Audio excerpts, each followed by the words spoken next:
Bonjour et bienvenue dans ce nouvel épisode de podcast sur Balade de cerveau. Un épisode qui sera filmé. Je reprends enfin le fait de filmer les épisodes de podcast et de les mettre sur YouTube. Donc si vous avez envie de m'écouter et de me regarder en même temps, n'hésitez pas à aller voir sur la chaîne YouTube. De toute façon, je mettrai tous les liens en description. Aujourd'hui, on va parler d'un sujet un peu particulier. C'est une thématique que ça fait longtemps que j'ai envie d'aborder.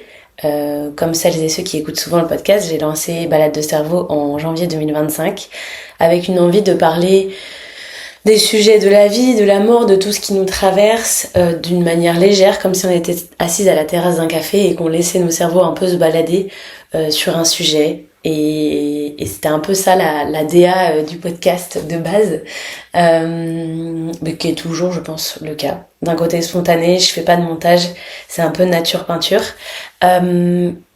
Et ça fait très longtemps que j'ai envie d'aborder le sujet de la mort, pour le rendre moins tabou, pour le rendre accessible, pour qu'il y ait des personnes qui se sentent peut-être comprises, etc. Et je parlerai peut-être des conséquences qui selon moi sont peut-être agréables par rapport au fait d'en parler et qui potentiellement pourraient à des personnes de se sentir mal aussi. Et c'est pourquoi je voudrais commencer l'épisode par faire un trigger warning sur un petit avertissement. Si jamais c'est des thématiques, que ça soit le deuil, la mort, le suicide et tout ce qui touche à ces sujets-là, si c'est des thématiques qui vous touchent personnellement, que vous avez des difficultés peut-être de lire, d'écouter ou d'en parler vous-même, c'est des sujets qui sont profonds, qui sont parfois difficiles à entendre, et donc, si jamais c'est trop pour vous aujourd'hui, je vous préconiserais de prendre soin de vous et de pas forcément écouter l'épisode. Peut-être vous allez vous rendre compte que c'est pas maintenant qu'il faut l'écouter, c'est pas un contenu à écouter maintenant et que ce sera peut-être plus tard ou peut-être jamais. Juste, sentez-vous prêt et prête de revenir quand c'est le bon moment pour vous. Et si jamais ce que j'aborde dans cet épisode, ça vient réveiller des émotions qui sont trop intenses, je vous conseillerais d'arrêter d'écouter l'épisode et de vous tourner vers un professionnel de santé pour en parler, que ce soit un psychiatre, un psychologue, un médecin généraliste qui voudra peut-être vous donner des pistes, des personnes, des professionnels de la santé mentale à aller voir, tout simplement. Si jamais y a un numéro aussi que je préconise, qui est le 31 14, je crois, de mémoire. Je regarde bien sur mon ordi. Ouais, c'est ça. C'est le numéro national de prévention du suicide. C'est un numéro qui est gratuit, 24/24 disponible et 7 jours sur 7 aussi. Donc n'hésitez pas à appeler si vous avez des questions ou si vous-même vous vous sentez dans un état émotionnel particulier. Et voilà, prenez soin de vous, surtout ne vous mettez pas mal à écouter ça, même si c'est des sujets qui sont peut-être douloureux et complexes. Voilà, j'avais envie de faire d'abord je fais que bafouiller. Ça va pas du tout. J'avais d'abord envie de faire ce trigger warning. Donc voilà, sentez-vous prêt et prête à écouter ce genre d'épisode. Je vais essayer de rendre ça léger, fluide, comme j'ai l'habitude de faire. Mais c'est quand même important, écoutez-vous. Je bois parce que je bafouille déjà en fait. N'importe quoi. Je vais regarder des fois si ça filme parce que je viens d'enregistrer 15 minutes en fait mon téléphone filmait pas. On va commencer. Donc voilà, qu'est-ce que je pourrais dire en introduction ? Je pense qu'on parle de tout. C'est assez simple de parler de plein de choses, de la vie et comment on se sent et nos comportements, etc. Et tout le temps avec des personnes qui nous sont proches, etc. Mais parler de la mort, j'ai la sensation qu'il y a des personnes que ça met en inconfort d'en parler. Comme si le fait d'en parler, ça rendait la mort un peu plus réelle. Et du coup, moi, je me questionne de savoir pourquoi il y a ce silence autour d'une réalité qui est pourtant universelle et qui va toucher un jour ou l'autre tout le monde. Et qu'est-ce que ça dit de nous ? Qu'est-ce que ça dit de notre époque, de la société dans laquelle on vit ? Qu'est-ce que ça dit de notre rapport à la vie ? Et voilà, c'est plein de questions comme ça qui me sont venues et qui existent en moi depuis toujours, parce que peut-être pour revenir à qui je suis et pourquoi un petit peu je fais cette série, parce que je le pense un petit peu comme une série.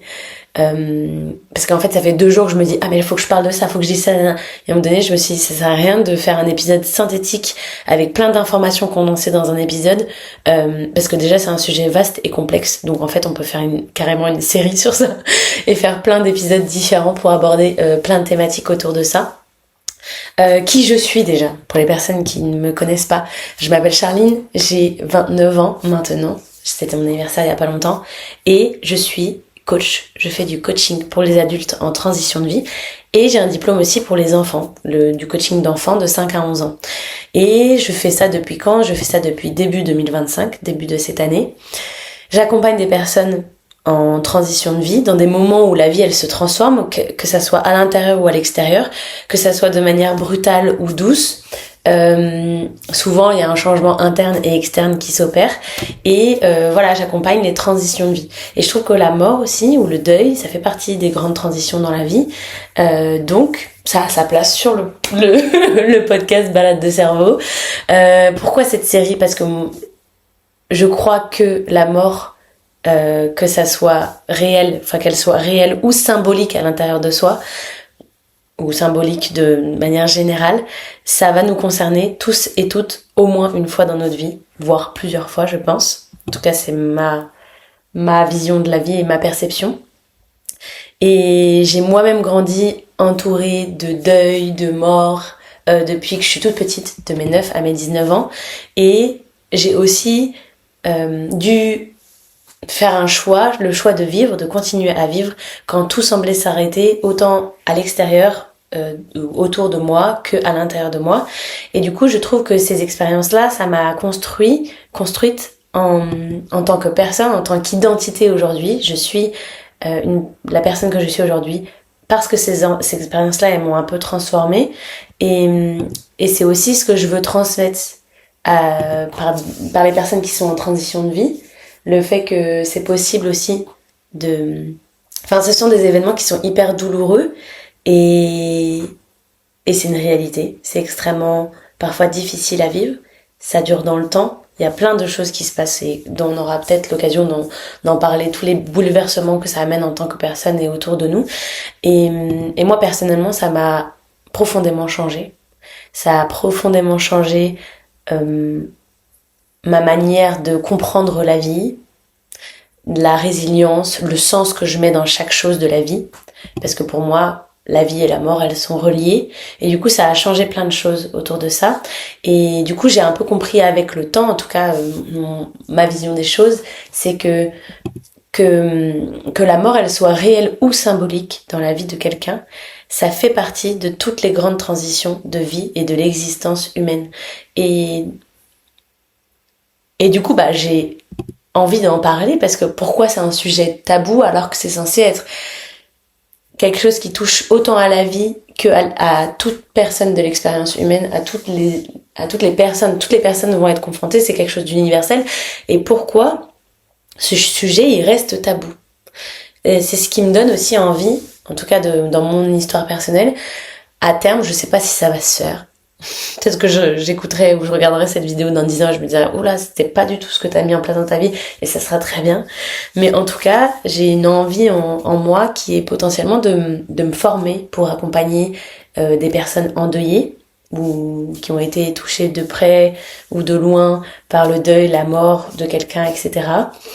Ça me donne envie d'accompagner ces personnes endeuillées, parce que pour amener peut-être du sens dans ces expériences-là de vie, du lien, du vivant, dans le sens où c'est pas parce qu'il nous arrive ces expériences-là ou ces deuils-là. Désolée, je vais appuyer sur le téléphone pour qu'ils comprennent qu'il continue à enregistrer, pas comme il a fait il y a 15 minutes. Pour amener du sens, ce que je disais, pour amener du lien, pour amener du vivant, ou dans un moment de vie où tout semble s'être arrêté, où il y a des choses qui ne vont plus, et il y a une très grande souffrance ou des émotions très désagréables et inconfortables. Et du coup, permettre à ces gens-là de se sentir mieux avec eux-mêmes. J'espère que le micro est pas loin. De se sentir mieux avec eux-mêmes et de rendre ces sujets moins tabous. Parce que je trouve que c'est important, en fait.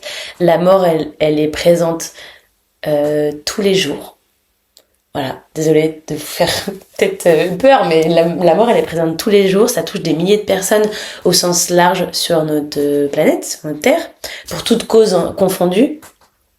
Et j'ai pas envie de dire ça pour alarmer, mais c'est pour rappeler que c'est pas un sujet d'exception qui touche que quelques personnes, etc. C'est quelque chose qui touche profondément chacun et chacune d'entre nous, directement, indirectement, à ce moment précis ou plus tard dans la vie. Et donc, pour moi, je trouve que mon intention, peut-être avec... déjà, mon intention, c'est de boire parce que je commence à voir que je m'assèche la bouche là. Mon intention avec... Où est-ce que je vais poser ça? Parce que là, il y a le micro, j'ai peur que à chaque fois que je vais poser ma gourde, ça va faire du bruit dans ce micro, j'espère que vous m'entendez bien. Mon intention avec cette série-là, ou ces épisodes qui vont être sur cette thématique, c'est que je veux que les personnes qui m'écoutent se sentent moins seules dans ce que vous êtes en train de traverser ou dans ce que vous avez traversé il y a quelques années ou quelques mois, etc. Donc ça, c'est ma première intention. Ma deuxième intention, c'est de peut-être comprendre ce qui se joue dans notre perte, dans le silence, dans le changement. Parce que mon intention aussi, c'est peut-être trouver des ressources concrètes, des outils, qu'est-ce qui moi m'a aidé, quel type de thérapie, qu'est-ce qu'on peut mobiliser comme action pour se sentir mieux. Et en règle générale, mon intention, c'est d'ouvrir des perspectives, ouvrir la parole, dialoguer, que les personnes, elles se sentent peut-être ouvrir un espace ou par DM ou en commentaire sous la vidéo YouTube. Ça va générer des débats où les gens ils vont peut-être pouvoir en parler entre eux. Ça, c'est aussi une de mes intentions. Et en tout cas, c'est dans le but final d'ouvrir des perceptions, que ça soit moins tabou forcément, mais d'ouvrir des perspectives sur ce qu'on vit, sur ce qu'on ressent, sur ce qu'on a vécu ou sur ce qu'on a ressenti, sur ce qu'on peut devenir en tant que personne. Comment faire en sorte de réhabiter la vie, je sais pas trop comment le dire, mais comment faire en sorte de continuer à vivre et de se sentir bien avec la vie, malgré le fait qu'on ait vécu une ou plusieurs pertes ou des changements majeurs dans notre vie. Donc ça, c'est un peu mes intentions que j'ai envie de faire avec ces épisodes-là.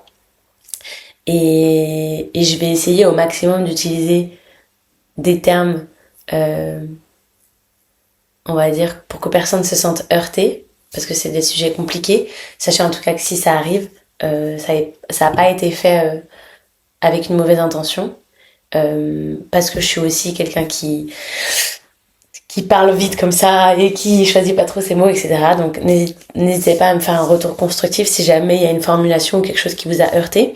Et j'ai réfléchi un petit peu en me disant mais ça va apporter quoi à ces personnes-là?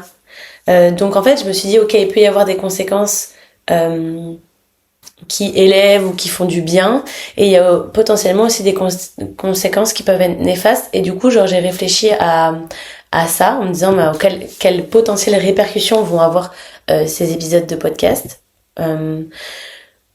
Premièrement, ce qui peut faire du bien ou ce qui peut élever, c'est de parler de la mort. Ça peut briser de l'isolement, premièrement, de l'isolement, de réduire peut-être la honte, la peur qu'on peut ressentir, enfin des émotions en tout cas qu'on a ressenties par rapport à ça, autour du deuil et de la perte et de comment on se sent, est-ce que c'est normal, est-ce que c'est pas normal. Et du coup tout ça, ça va contribuer peut-être au fait de mieux se comprendre, mieux comprendre ce qu'on vit, normaliser en fait les émotions liées à la perte et au deuil. Et du coup des échanges, en tout cas une forme d'échange, parce que vous m'écoutez ou vous me regardez et du coup vous avez la sensation que ça vous ouvre aussi peut-être des réflexions, des perspectives de réflexion. Ça peut avoir comme but de créer du lien social entre êtres humains. Ça favorise l'empathie, ça peut potentiellement redonner du sens à la vie. Voilà. Et ouvrir aussi ce sujet, ça peut encore une fois contribuer à développer les sujets autour de la santé mentale et de la prévention. Et voilà, en fait, faire en sorte que la mort, ça redevient un fait humain, universel, et pas un échec ou quelque chose qu'on doit vivre seul. Voilà, les conséquences un petit peu de qu'est-ce que ça peut apporter un épisode sur ces thématiques-là, ou plusieurs épisodes sur ces thématiques-là, et les conséquences un petit peu plus... Voilà, et je l'ai dit oralement, parce que comme ça, si vous vous retrouvez là-dedans, peut-être que je vous conseillerais, ou préconiserais en tout cas, d'arrêter les écoutes sur ces thématiques-là, et de comment dire, de vous diriger vers un professionnel de santé qui pourra vous aider. Parce que aborder la mort, ça peut raviver potentiellement des souvenirs douloureux, très douloureux.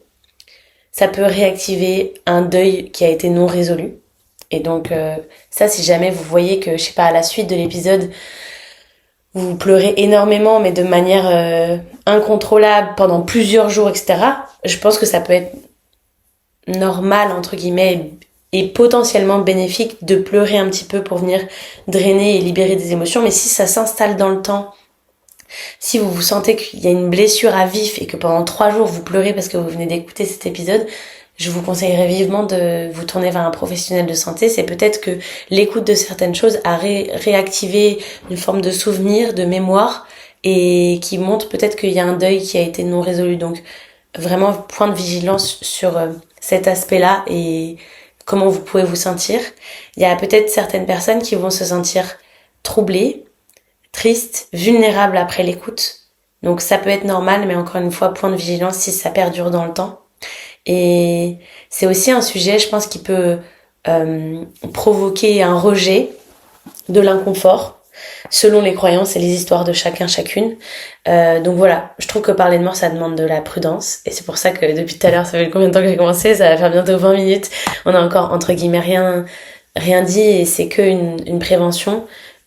Ou tout ce que je dis, parce qu'en fait j'étais là en mode mais il faut que je fasse ça, il faut que je fasse un trigger warning, il faut que machin, parce que je sais à quel point ça peut être complexe. Donc j'avais vraiment envie de prendre le temps de mettre ça, de mettre un cadre, d'avoir une posture d'écoute et de bien choisir mes termes, quitte à dire 3 fois la même chose et dire 4 phrases, de manière à enrober tout ça, parce que c'est un sujet sensible et j'ai envie de l'aborder avec respect et encore une fois, écoutez-le quand c'est le bon moment pour vous. Voilà. Voilà. Qu'est-ce que je pourrais rajouter? Déjà, je vais boire un petit coup d'eau. Ça fait pas de mal.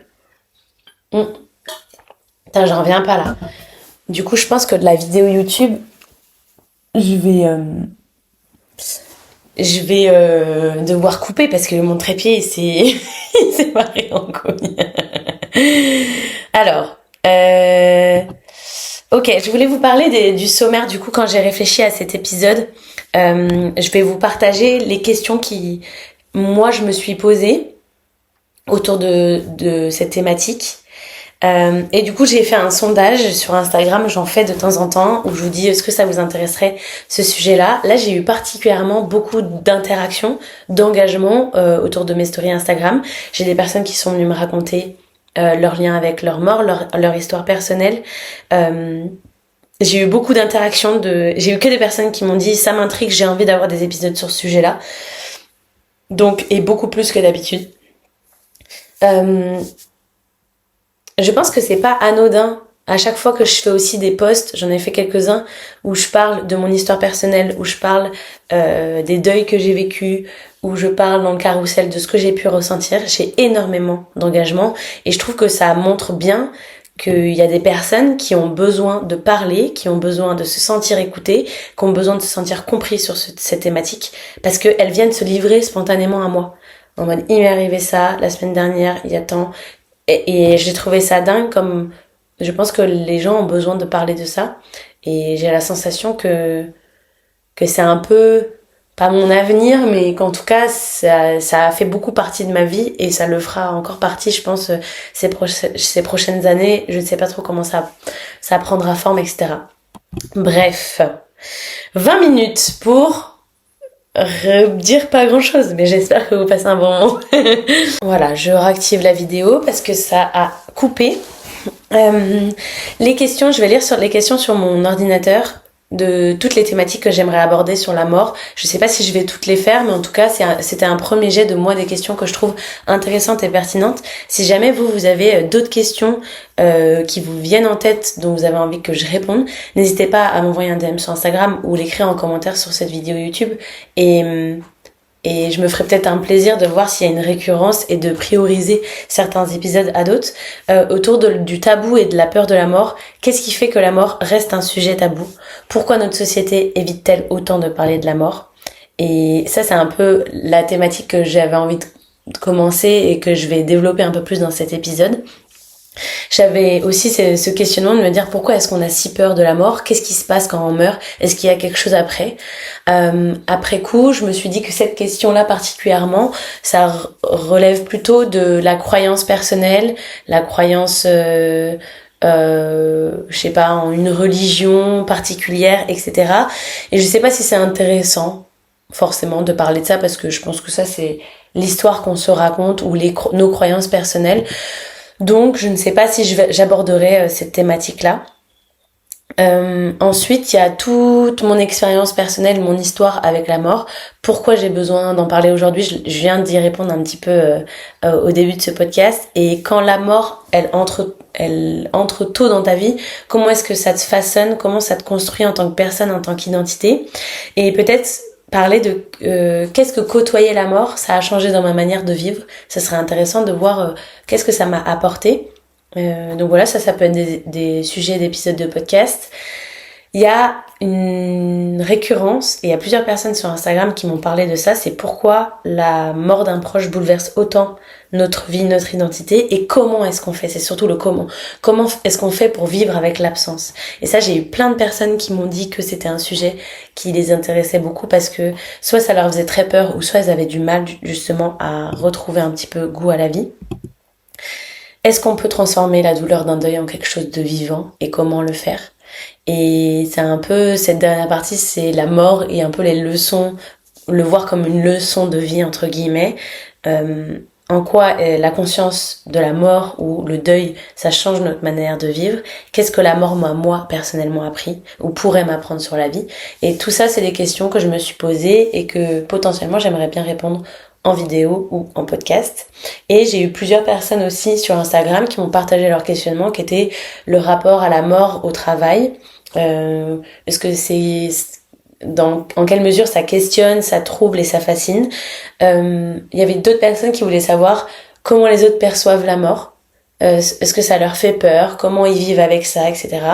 Et plusieurs personnes aussi voulaient des conseils, des clés, des outils pour aider à faire un deuil. Donc voilà, ça c'est un peu les thématiques qui sont ressorties. N'hésitez pas à piocher dans ce que je dis. Si jamais il y a des choses qui vous intéressent, écrivez aussi en commentaire. Et du coup, un petit peu l'épisode du jour, la thématique du jour, c'est pourquoi est-ce que c'est tabou de parler de mort? Qu'est-ce qui fait que c'est tabou? Moi, je vais vous partager quelques pistes de réflexion. Je crois que j'ai trouvé 6 points. Faudrait que je les relise, mais 1, 2, 3, 4, 5, 6. J'ai 6 points qui, selon moi, ça expliquerait potentiellement le fait que ça soit tabou. Je me dis pas que je détiens une vérité universelle, mais si jamais vous êtes d'accord, pas d'accord avec moi, ou que selon vous c'est autre chose qui se joue à ce moment-là, n'hésitez pas aussi à me le dire. Ça m'intéresse de savoir ce que vous pensez sur ce sujet-là. Et la première chose, le premier point que j'ai relevé, c'est la mort échappe à notre besoin de contrôle. Et je pense que c'est l'un des points qui fait que c'est un sujet tabou aujourd'hui dans notre société, parce que on valorise, ou en tout cas notre société elle repose sur la maîtrise. On a des emplois du temps, on veut maîtriser nos émotions, on veut maîtriser nos relations, on veut maîtriser parfois même notre santé. Enfin bref, on est vachement dans un truc de maîtrise. Mais la mort, elle échappe à tout ça. Et c'est un événement qu'on peut ni prévoir, ni trop contrôler à 100%, ni comprendre vraiment totalement ce qui se passe pendant et après. Et du coup, ce manque de contrôle sur cette thématique, ça nous confronte à une vérité, peut-être, qu'on aime des fois pas trop regarder, c'est qu'on ne décide pas tout. On saura pas quand est-ce qu'on va mourir, on sait pas comment on va mourir. Et du coup, il y a une sensation un peu de vertige, de se dire, mais c'est l'inconnu, c'est le vide, c'est une question existentielle de la vie. Et du coup, comment continuer à avancer sereinement dans la vie? Parfois, c'est en mettant ce sujet-là de côté, en se disant, on va pas regarder, ça m'intéresse pas, je ne sais pas. Et, et du coup, quelque part, ça nous renvoie peut-être aussi à notre impuissance, à notre fragilité, à notre vulnérabilité. Et du coup, cette fragilité peut-être, ou ouais, on sait pas bien quoi en faire. Voilà. Et derrière le besoin de contrôle, en tout cas si ça vous intéresse, c'est que le besoin de contrôle, ça vous parle. J'ai fait la semaine dernière un épisode sur ce besoin-là, que vous pouvez retrouver sur Spotify, Deezer, Apple Podcast. C'est pas un épisode que j'ai filmé, mais voilà, ça s'appelle besoin de contrôle. Quand ton cerveau refuse de lâcher prise. Donc voilà, je parle du besoin de contrôle en général, pas forcément que avec la mort, mais en général dans la vie. Donc si jamais c'est une thématique qui vous intéresse, je vous laisserai aller écouter cet autre épisode. C'est dur à dire. Le deuxième point que j'ai écrit, c'est la mort révèle une peur qu'on garde souvent enfouie. C'est une peur, je sais même pas, faudrait regarder des statistiques, mais je pense que c'est une peur très connue et une peur que beaucoup de personnes ont, la peur de la mort. Une peur très profonde que certaines personnes ont et, et je pense que quand on en parle, quand c'est un sujet qu'on aborde, etc., il se passe des choses dans notre corps. On a peut-être le cœur qui se serre, on a peut-être un souffle qui se raccourcit, on a peut-être mal au ventre.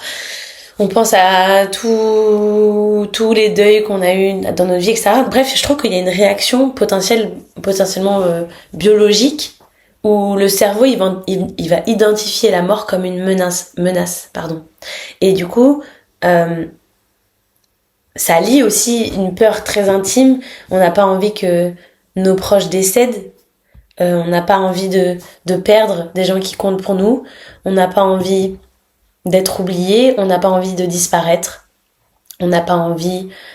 Enfin, voilà. Et tout ça va nous générer des émotions qu'on n'efface pas, mais qu'on met en pause sur le côté. Donc, on parle pas trop.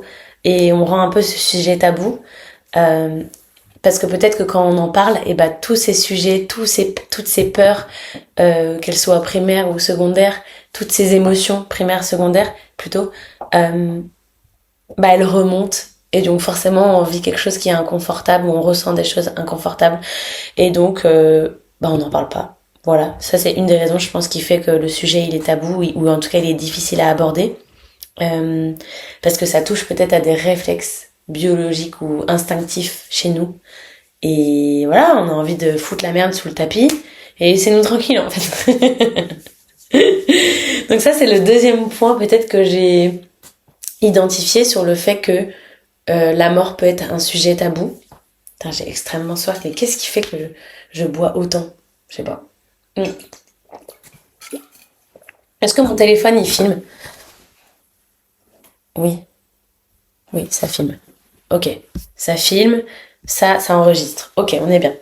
Le troisième point que j'ai noté sur le fait que c'est un sujet tabou dans notre société, c'est que la société, elle nie, comment je peux dire, on est dans une époque qui valorise la jeunesse, la performance, la réussite. On est vachement tourné vers le plus, le mieux, le encore, l'optimiser, le enfin voilà, vous voyez ce que je veux dire. Et du coup la mort, elle vient dire déjà je trouve quasiment l'inverse de ce qu'on recherche dans notre société. Enfin, en tout cas que c'est beaucoup mis en avant, beaucoup valorisé. Voilà, c'est ça que je voulais dire. Et du coup bah la mort c'est aussi le fait que tout ça va s'arrêter. Donc quelque chose qui est extrêmement valorisé, on vient de dire que ça va s'arrêter un jour et du coup bah je trouve que ça vient comment je peux dire, cette idée elle va à contre-courant de la logique dans laquelle on vit ou en tout cas de ce qui est valorisé aujourd'hui dans notre société, parce que la mort c'est un peu la fin, c'est un peu aussi le ralentissement. Quand on pense à des personnes âgées, bah voilà, il y a ce truc de lenteur, de vieillesse, etc. Et potentiellement, je dis potentiellement, mais c'est tout ce qui évoque la perte et du coup ça peut peut-être être vécu comme un échec. Et en tout cas, c'est l'inverse de ce qui est valorisé dans notre société. Je sais pas si vous voyez où je veux en venir. Et peut-être que du coup, on préfère détourner le regard, ne pas regarder ces sujets-là, parce qu'on veut préserver ce qui est valorisé. Voilà. Voilà, j'avais envie de dire autre chose, mais j'ai perdu le fil. Bah, je sais plus, bah, ça me reviendra peut-être un jour, au petit, sinon jamais. Mais voilà, je trouvais ça intéressant de mettre comment notre société elle fonctionne et ce qu'elle aime valoriser et se rendre compte que bah si aujourd'hui l'amour est tabou, c'est parce que potentiellement pas elle vient contrebalancer ces idées-là qui sont valorisées ou elle vient dire autre chose ou aller à l'inverse de ça. Et du coup, le quatrième point que j'ai noté aussi, c'est que la mort, elle est devenue un petit peu invisible. Autrefois, ou dans d'autres peut-être cultures ou dans d'autres pays, la mort, elle fait partie du quotidien, où elle est valorisée. Il y a des familles qui accompagnaient les mourants, où les enfants, ils étaient présents aussi. On sentait vachement plus ce truc de groupe, de rituel, de fête. Et du coup, tout ça, ça donnait du sens, peut-être, à la mort. Et aujourd'hui, en tout cas dans la société en France aujourd'hui en 2025 et c'est sûrement amené à évoluer mais je ne sais pas comment encore bah ça se passe différemment. On met les personnes âgées elles sont à l'hôpital ou alors elles sont en EHPAD derrière des portes fermées. Quand elles décèdent, elles sont au funérarium. Enfin, il y a tout ce truc un petit peu on voit plus en fait. On ne voit plus, c'est plus notre quotidien, c'est plus dans la famille, c'est plus dans les rituels, c'est plus dans la célébration aussi. Et du coup, j'ai la sensation que ce qu'on ne voit plus, ça peut devenir étranger à nous. Et donc ça expliquerait peut-être le fait que la mort est un sujet tabou. Et du coup, c'est une distance qui a créé une sorte enfin pas d'amnésie collective, mais on sait plus comment réagir. On sait plus comment accompagner les personnes, on sait plus quoi dire.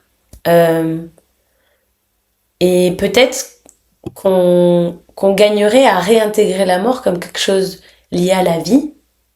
Je sais pas. Mais que ça soit dans notre champ du visible en fait.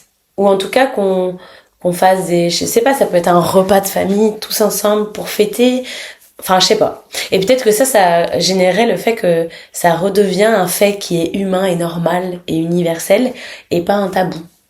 Voilà, ça c'était un point que je voulais aussi aborder parce que je trouvais ça intéressant. Et en fait, ça me fait penser que cet épisode, il va sortir le 31 octobre et qu'il y a tout ce truc avec la fête, la mort, etc.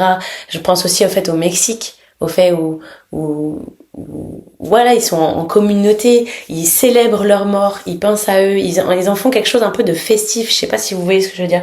Alors que nous, on n'a pas vraiment de choses comme ça aujourd'hui dans notre société. Voilà. Et peut-être que je me dis que c'est lié à un tabou, j'en sais rien.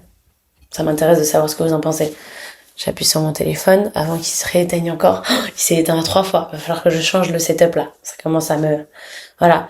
Et il y a du coup un autre point peut-être qui est en lien avec ce que je viens de dire, qui est le fait que il y a une perte du langage aussi. Le fait que ça soit invisibilisé, c'est comme ça qu'on dit. Bon, que ça soit plus visible. On a perdu les mots. Qu'est-ce qu'on dit à une personne qui est en deuil? À un proche au travail ou à un ami qui vient de perdre quelqu'un, qu'est-ce qu'on lui dit en fait? Moi, j'ai été beaucoup confrontée à ça parce que j'avais une vie où j'étais souvent en deuil. Et même si j'avais des amis, et je pense qu'ils m'aiment beaucoup, qui m'ont beaucoup aimé, et ben, j'ai vu qu'ils n'arrivaient pas à verbaliser. On a perdu les mots. On ne sait pas quoi dire pour faire en sorte d'être présent. Et je pense qu'il y a, en tout cas, moi, j'avais communiqué avec des amis en mode, mais je t'aime beaucoup et je voulais être là pour toi, mais je savais pas quelle posture avoir. Quoi dire en fait. Et je pense qu'avant, ce qui lie avec ce que je disais avant, c'est qu'avant on avait peut-être des gestes, on avait des chants, on faisait des veillées, on faisait des rituels, on faisait, enfin voilà, on faisait plein de choses. Mais aujourd'hui tout ça, ça a disparu et du coup, face à la mort, on se retrouve souvent seul. On sait plus quoi dire à quelqu'un qui souffre. On se tait, on dit faut être fort.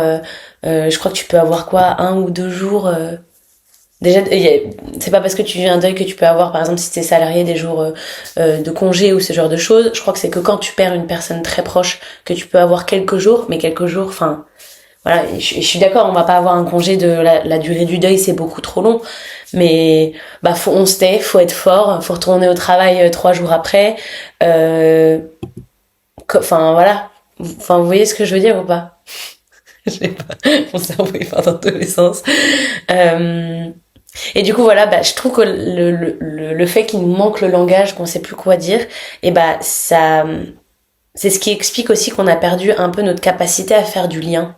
Et donc, si on perd notre capacité à faire du lien et qu'on ne sait pas quoi dire aux autres, et bah, ça rend le sujet tabou aussi. Et je pense que le sujet tabou de la mort, il vient beaucoup de là, du silence qu'il y a entre nous, entre chaque chose. Euh, et voilà, et ça met du temps en fait à faire un deuil. Et ça fait du bien d'en parler. Moi, j'ai eu besoin en fait d'en parler beaucoup. Et je pense qu'il y a aussi une des raisons de pourquoi j'en parle aujourd'hui, c'est que je repense à la moi de 16-17 ans qui a vécu une dizaine de deuils et qui se dit mais en fait c'est quoi cette vie, je comprends pas. Bah j'aurais trop aimé avoir un podcast où j'écoute quelqu'un qui me dit bah déjà que elle a potentiellement vécu des choses similaires à moi et que elle a réussi à faire quelque chose de sa vie, elle a réussi à se sentir bien et ça aurait pas changé ma vie drastiquement, ça aurait pas fait en sorte que je vive pas ces choses-là et que je ressente cette souffrance et ces émotions compliquées, mais en tout cas, j'aurais eu du lien et je serais pas restée toute seule avec mon silence. Et voilà, et la dernière chose que j'ai écrit la mort miroir de la vie. La mort miroir de la vie, c'est un peu ce que j'ai dit au début de l'épisode. Euh, Je pense que la mort, elle dérange aussi parce qu'elle nous renvoie directement à la vie, à notre vision de la vie et à la façon dont on la vit, à la manière dont on la remplit, à et et c'est peut-être une question de perception. Penser à la mort, c'est pas forcément penser à quelque chose de morbide. C'est de se rappeler que notre temps, il est compté sur Terre, que normalement, on est tous censés partir et mourir à un moment donné. Et du coup, quand je dis miroir de la vie, c'est du coup, maintenant que tu as cette conscience-là, euh, c'est un peu, c'est justement peut-être ce qui va donner toute la saveur à la vie. Je sais pas où je vais là. Je vous perds ou pas? Je dis que la mort, elle agit comme un miroir parce que elle va éclairer ce qu'on évite, elle va, ce qu'on oublie aussi, ce qu'on repousse à plus tard, oh je ferai ça plus tard, etc. Et peut-être c'est ça au fond aussi. Le sujet, il est sensible, où il y a des gens qui continuent d'entretenir le tabou, parce que dans le fond, ça parle pas seulement de la fin, ça parle de tout ce que tu vis avant, pendant, en fait. Et du miroir de la vie, c'est comment tu vis ta vie aujourd'hui. Et ça peut être une des raisons qui explique que c'est tabou. En tout cas, moi, c'est ce que j'ai trouvé. C'était les 6 pistes qui montrent, selon moi, pourquoi le sujet, il est tabou. Ça m'intéresse de savoir qu'est-ce que vous en avez pensé. Je pense qu'il y a encore 1001 choses à dire sur la mort. J'ai trop envie de plus aborder cette thématique. Je sais pas, je repoussais, je me disais, oh, je vais voir, je pense qu'à un moment donné, faut en parler. J'ai repoussé aussi à tourner cet épisode parce qu'en fait, j'étais là à me dire qu'il fallait que je parle de ça et de ça et de ça et surtout pas, mais je pense que c'est un sujet tellement complexe et c'est bien aussi peut-être que des épisodes, ils soient entre pas plus légers, mais qu'on aborde une partie et que ça soit étalé sur plusieurs épisodes comme une série parce que voilà, je pense que c'est un sujet complexe et je vais essayer, en tout cas de la manière dont les gens y perçoivent mon podcast ou qui me font des retours parfois de ce côté léger, tu bois un coup, on est assis à la terrasse d'un café ensemble et on parle de sujets de la vie, et ben j'ai envie de faire pareil avec la mort et je pense que ça peut faire du bien. Et voilà, j'aimerais beaucoup savoir ce que ça a éveillé chez vous. Quelles sont les raisons pour vous? Pourquoi c'est tabou aujourd'hui? Pourquoi ce sujet-là est tabou aujourd'hui dans la vie? Partagez vos ressentis, vos expériences et les questions aussi que vous vous posez. Comme ça, je pourrais cibler les prochains épisodes sur quelles questions je réponds, etc. Même si je commence à avoir des idées qui me trottent en tête. Voilà. N'hésitez pas à mettre tout ça en commentaire ou à me contacter sur Instagram. Je mettrai tous les liens en description. Je sais pas encore quelle thématique je vais faire, j'aime bien avoir la liberté de choisir au moment voulu. Donc je vais pas me décider, mais en tout cas, cette question de comment on fait pour vivre avec l'absence, c'est beaucoup de personnes m'ont partagé ça, donc je pense qu'il y a un épisode un jour sur ça. Et voilà, c'est un sujet, je trouve, hyper intéressant à répondre et ça peut vraiment apporter à des personnes. Donc redites-moi en commentaire si vous aussi ça vous intéresse, parce que plus il y aura de commentaires sur ça, plus je précipiterai peut-être le fait de sortir cet épisode. Merci de m'avoir écouté, d'avoir pris le temps pour réfléchir à ce sujet-là. J'espère que l'écoute a été agréable, même si on parle d'un sujet qui est complexe et qui peut être parfois compliqué. Je vous dis à vendredi prochain, tous les vendredis à midi. Bon, je mens parce qu'aujourd'hui il est pas midi, mais normalement c'est tous les vendredis à midi pour une prochaine balade de podcast. Balade de cerveau. On sait plus. Je bafouille, j'en peux plus. Je vous dis à vendredi prochain, midi, pour un nouvel épisode de podcast. Et je vous dis bonne semaine, bye. Je sais pas quoi arrêter en premier. Ça.